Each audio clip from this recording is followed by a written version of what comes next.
Remember when Putin said his special military operation in Ukraine would be over in 2 weeks? Yeah, about that. It's been over 2.5 years, and instead of crushing Kyiv, Russia's military is getting its butt kicked by a country half its size. For a so-called world superpower, Putin's army is looking more like a circus act, undertrained, under-equipped, and surrendering faster than you can say blitzkrieg. Ukraine is swiping back territory like it's on a shopping spree, while Russia's stuck fighting with tanks that look like they rolled out of a museum. First, we need to establish some starting points. According to the Global Firepower website, which ranks most national armies in various metrics and compares them, Russia is currently in second place, behind the US. But Russia has been among the top 5, if not top 3 militaries in the world for decades. Some of the biggest contributors to this high score are manpower, economics, and the availability of military equipment. All 3 of those metrics might look great statistics-wise, but if we try to uncover what's behind the curtain, you'll quickly see them fall apart at the seams. Let's start with Russia's manpower. With Russia having roughly 3 times Ukraine's population, it stands to reason they would have a much larger army. In fact, this metric will become important a bit later on, as it's one of the main strategies Russia has utilized so far, to mixed results nonetheless. At a glance, Global Firepower lists Russia as having roughly 1.3 million active military personnel, out of which 550,000 belong to ground forces in one way or another. When looking at early reports from the beginning of the invasion, Russia had roughly 170,000 troops stationed near Ukraine, which it would use to mount the initial offensive. Over time, the number of troops that Russia would use rose, mainly due to Putin using mercenary forces such as Wagner, generous military contract offers, and almost brutal conscription efforts. Let's focus a bit more on the latter 2 aspects of Russia gaining and losing troops over the years. After the initial deployment, Russia was estimated to be fielding some 300,000 troops in and around Ukraine by 2023. This number hasn't grown much throughout reports going up to 2024. So what's going on? Another vital statistic to note is that Russia is estimated to have lost 645,000 troops over 31 months of warfare. That's roughly 20,800 people per month. The losses include deaths and severe injuries that led to soldiers not being able to actively serve. According to the reports made by the Ukrainian platform Pravda, which gets its statistics from the Ukrainian Ministry of Defense, Russia's losses per day have sharply increased in 2023 and 24, reaching up to 1,200 casualties per day by June 2024. Throughout September, some days have accrued nearly 1,400 casualties. What does that tell us about the state of the Russian army in terms of manpower? Well, we have to go back to Putin's efforts to build and rebuild. A 2024 report by Chatham House, a London-based policy institute, lists that the Russian government has been signing military contracts with up to 1,200 recruits per day. This means that the Russian military has been essentially able to get new manpower through its doors as fast as it's been losing it, at least for the past 2 years. Riddle, a website focused on Russian military news and analytics, provides a more in-depth analysis of Putin's efforts to rebuild the army in 2023. The number of contracts signed during that year reached a staggering 490,000, as announced by the country's then Minister of Defense Sergei Shoigu in late December. But this number, as impressive as it may be, seems to be misleading. 2022 was pivotal for Russia's military contracts. By the end of the year, it became clear Russia wouldn't win the war quickly, and it had to ramp up recruitment. That's why it quickly turned to signing more and more people on short-term contracts, as well as conscripting from the available stock of prisoners. By 2023, all these people, as well as contract soldiers who signed in 2021 and whose contracts were up 2 years later, needed to have their contracts renewed or be discharged from active service. Additionally, Russia included 6-month contracts to serve in military operations for newer conscripts and prisoners. This meant that 2023 likely had people renewing or signing multiple contracts in a single year. By Riddle's estimate, the actual number of new contracts in 2023 was likely only a small fraction of the advertised number. Throughout all this, Russia has rapidly changed its stance on military conscription, aka the draft. In late 2023, it was announced that the maximum age for compulsory military service would be raised from 27 to 30 for 2024 and likely the years to come. This would allow Putin to maintain a steady supply of conscripts, who need to only serve for a single year but can sign a military contract afterward. The conscription numbers for 2023 and 24 suggest that Russia is drafting 150,000 conscripts every 6 months, giving the military a much-needed boost in numbers to sustain itself through the heavy losses.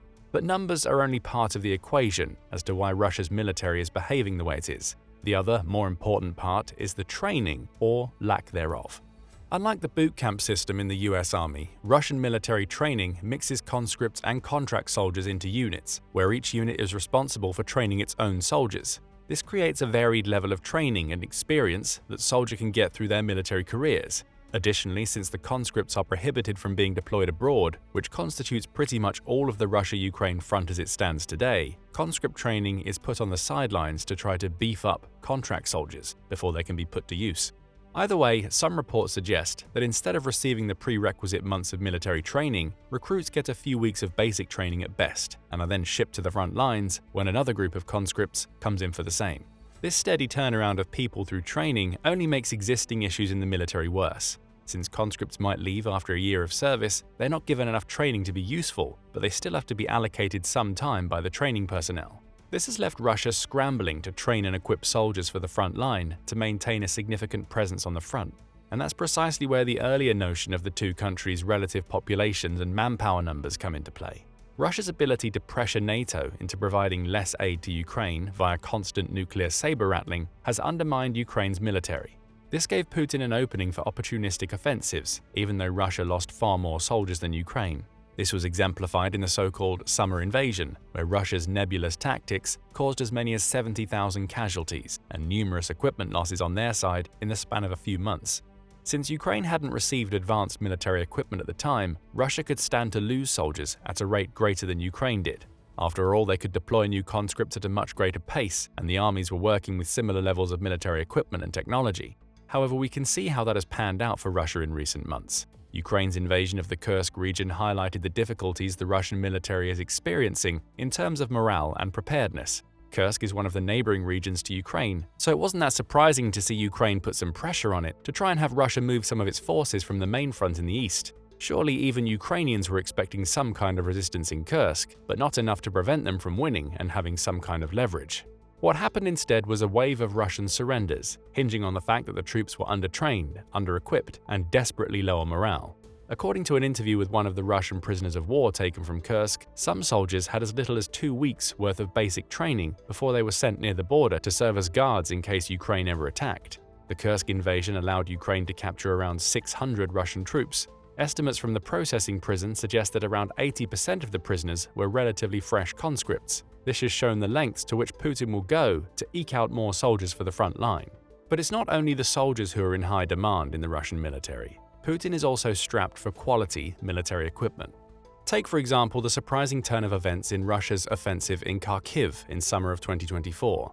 Instead of using main battle tanks such as the T-90 and T-80, the strategy primarily revolved around infantry. The few supporting vehicles Russia used were motorcycles, which forced troops to outpace enemy defenses before abandoning them and continuing on foot. Alternatively, Russia used turtle tanks, scrap tanks part combined with infantry support vehicles that were reinforced with additional armor but possessed pretty much no offensive capabilities whatsoever. The only purpose of these makeshift tanks was to absorb as much enemy fire as possible, protecting the Russian infantry and get them closer to the supposed front line. As you probably know now, the entire strategy was a colossal failure. So what went wrong with Russian military equipment? Surely the second-best army in the world should have enough tanks and armored vehicles to create a multi-pronged attack. Well, the answer to that is a bit complicated. Let's break down Russia's armaments into a few categories. First up are the main battle tanks. Arguably, Russia's primary main battle tank is the T-80, a slightly older tank that started to be manufactured at the height of the Soviet Union in the mid-70s. According to War Power Russia, a website dedicated to tracking Russian military equipment, Russia currently fields roughly 3,500 of these tanks, making them probably the most potent land military vehicles in its inventory. While the T-80s technically have similar characteristics to the US and European tanks made around the same time, the entire line of T-tanks has a deadly flaw that Ukrainians have been able to take advantage of. And that's the fact that the Russian tanks use an automated reloading system. You see, the system stores ammunition right below the turret, keeping the spare ammunition and propellant perilously near the ground and protected by relatively little armor. If an ordnance such as a bomb or drone detonates below the tank but above the ground, or directly below the turret, the resulting blast can cause the propellant to explode, most likely destroying the entire tank from the inside out. The phenomenon is referred to as an explosive decapitation as the turret falls off. In Western designs, the manual reloading systems are stored inside the tank, minimizing the risk of outside interference that would cause this. As such, the T-80s have been constantly battered by Ukrainian anti-tank defenses. In fact, the proliferation of small drones that could deliver explosive payloads below tanks with startling accuracy is perhaps the biggest reason for Russia losing its tanks. On the other hand, Russia's most advanced tank is the T-90, a relatively modern piece of armor that was first made in 1992. The tanks were eventually slightly upgraded as late as 2017, making them somewhat comparable to the likes of the M1 Abrams in terms of ammunition, speed, and defensive systems. Russia has about 600 of these tanks at its disposal. However, for all its advantages, the T-90 didn't fare particularly well against Ukrainian anti-tank defenses, specifically due to the T-90 sharing the same design flaw in its autoloader system as its predecessor. Reports from late 2023 suggest that Russia only started utilizing and losing these tanks after the initial stockpiles of T-80s began to run low. The significant rise in lost modern tanks was simply because they were one of the only few options left for Russia to deploy. An early 2023 estimate suggested that Russia could produce roughly 15 T-90Ms, one of the most modern versions of the T-90, per month. However, the report by Chatham House suggested that this practice is unlikely to be sustainable in the long run, as Russia doesn't have many means to procure modern pieces for these tanks. To alleviate the loss of modern armor, Putin has stooped as low as to bring out old T-72s, T-64s, and even T-62s out of storage.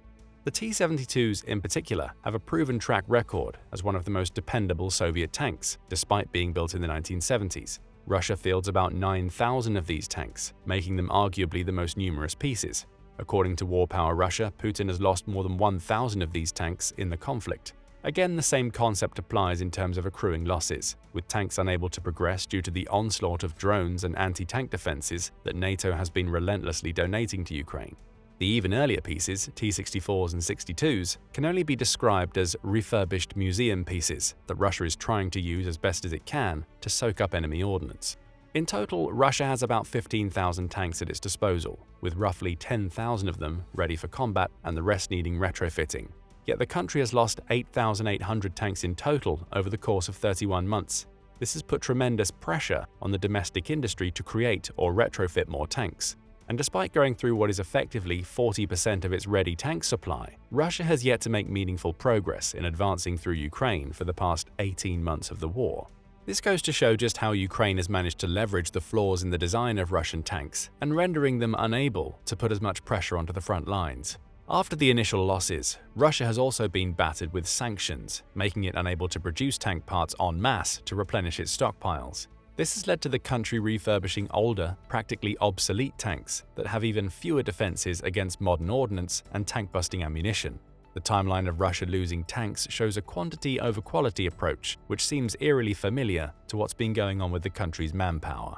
To combat the increasing tank losses, Russia has turned to using another type of vehicle, the Infantry Support Vehicles or IFVs. Of these, Russia is estimated to have roughly 19,000.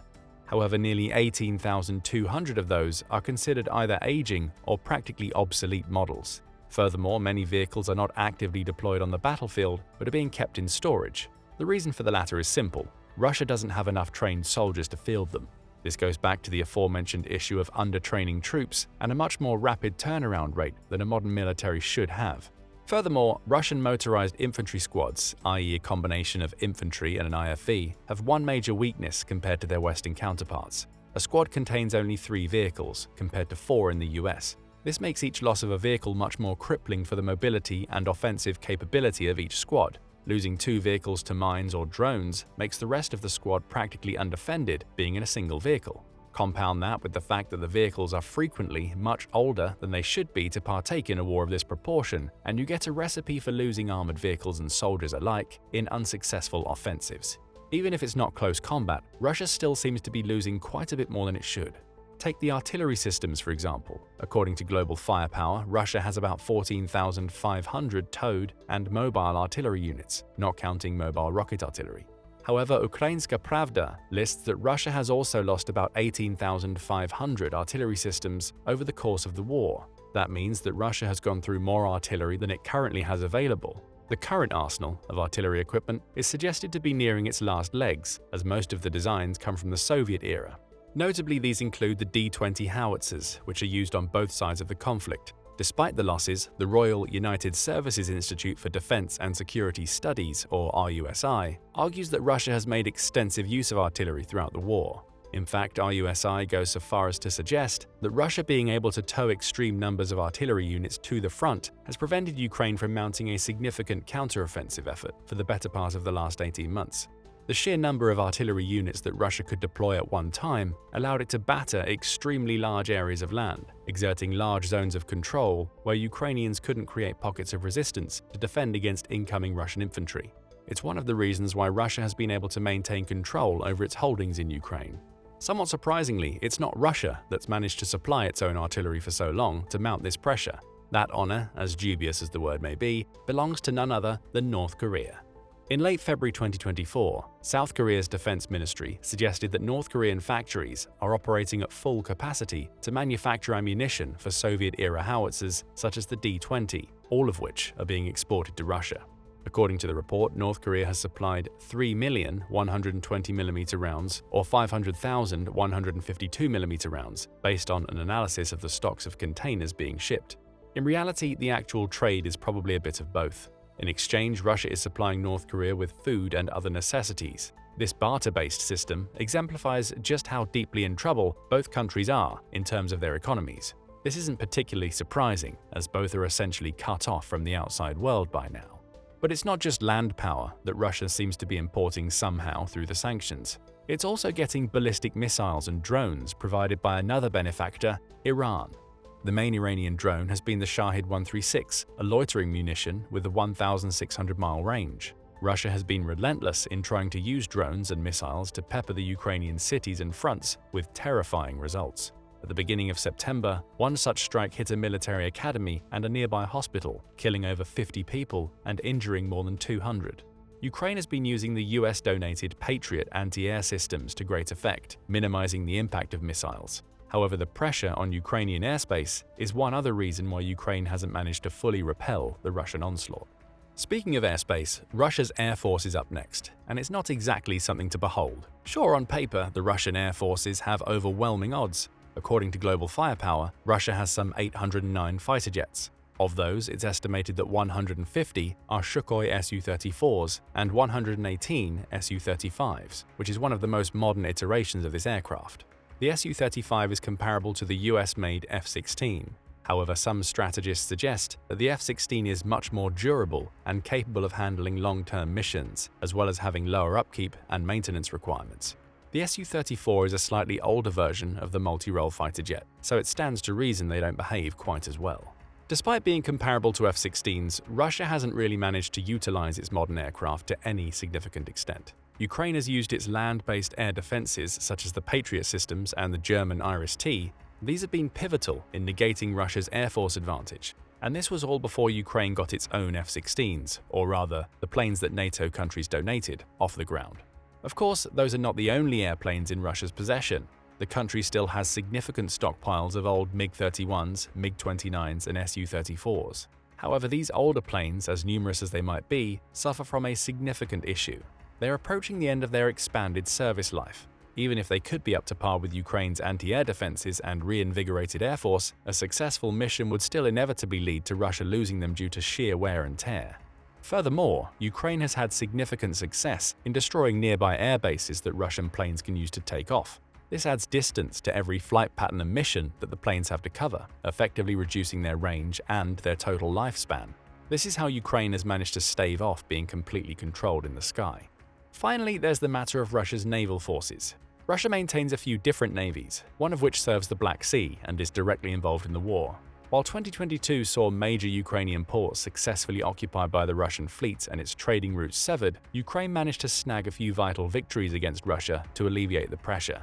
This was done through a combination of sea-to-sea and land-to-sea drone warfare, hitting vital refueling, restocking, and resting Russian ports in the Black Sea. Some of the flagships of the Black Sea Navy were even heavily damaged by Ukrainian drone strikes. Ultimately, Russia hasn't managed to achieve even a hint of dominance over the Black Sea, and Ukraine managed to get its vital grain trade up and running even to nearly its pre-war numbers. So from a military equipment standpoint, Russia is using either old or inefficient vehicles, both in the air and on the land. Ukraine has managed to utilize its ammo donations to great effect to stave off the worst of Russia's advances. Putin's strategy for the past 18 months seems to be trying to rebuild what was left of his initial invasion force. Instead of using modern equipment, Russia has been trying to outlast and outnumber Ukraine, to mixed results. Sure, both sides are definitely losing manpower and equipment at an alarming rate. However, the Ukrainian invasion of Kursk has managed to rally NATO behind Ukraine once again, with the US nearly immediately afterwards pledging yet another round of military aid. Why? Because Putin's saber-rattling is no longer working. Russia having an arsenal of nuclear weapons at its disposal is a dangerous prospect for NATO. Every time the alliance would attempt to provide more modern aid to Ukraine, Putin suggested that it would be crossing one of Russia's so-called red lines, which would imply that they would retaliate with nuclear weaponry. The last of these red lines was Ukraine being able to invade Russia on its own soil. More than a month after that had actually happened, the response from the Kremlin has been muted at best. It's safe to say that Putin is no longer confident in Russia's ability to project power, so NATO will likely project its own power in return. So how does Russia actually plan to defeat Ukraine? Well, the aforementioned outlasting in an attrition war is certainly one option. Even though Russia has accumulated 645,000 casualties and lost another 900,000 people to emigration over the past few years, the population numbers still heavily favor it compared to Ukraine. But the invasion of Kursk and the more recent Ukrainian drone strikes directly on Moscow have shown that Russian morale is on the brink of completely collapsing. Now that Muscovites themselves can see the dangers of war, it's become yet another domino that can topple and contribute to Putin's eventual fall from the throne, so to speak. Throughout all of that, Russia's economy is yet another war victim. According to a report by Russia's own Ministry of Finance, the 2024 government budget has allotted roughly a third of all spending on military and national defense systems. That's $140 billion, or roughly 7% of Russia's GDP, a figure nearly unheard of in the modern world. Russia has managed to achieve that by leveraging its booming energy industry. However, that industry too is suffering from severe setbacks. Ukraine has managed to destroy a few key oil refineries in the Russian west. Since Russia doesn't actually stockpile oil and gas, but immediately sends its products to either be spent internally or exported, this has caused oil and gas shortages throughout the country. Russia has been forced to import fuel from Kazakhstan to make up for its lack of supplies, as well as cancel most, if not all, exports. This will create a significant backlash in the economy, as oil trade has at one point contributed to roughly 30% of Russia's total exports during the war. With a failing economy, low morale, and troops that lack training and equipment, there's only one place for Russia's military to go: down. Down in history as the supposed second-best military in the world, failing to utilize its plethora of advantages to rush Ukraine and prevent the war from continuing any longer than it has. But what do you think? Will Russia manage to recover? Let us know in the comments, and thank you for watching. Now go and check out True Reasons for Russia's Incompetence, or click this other video instead.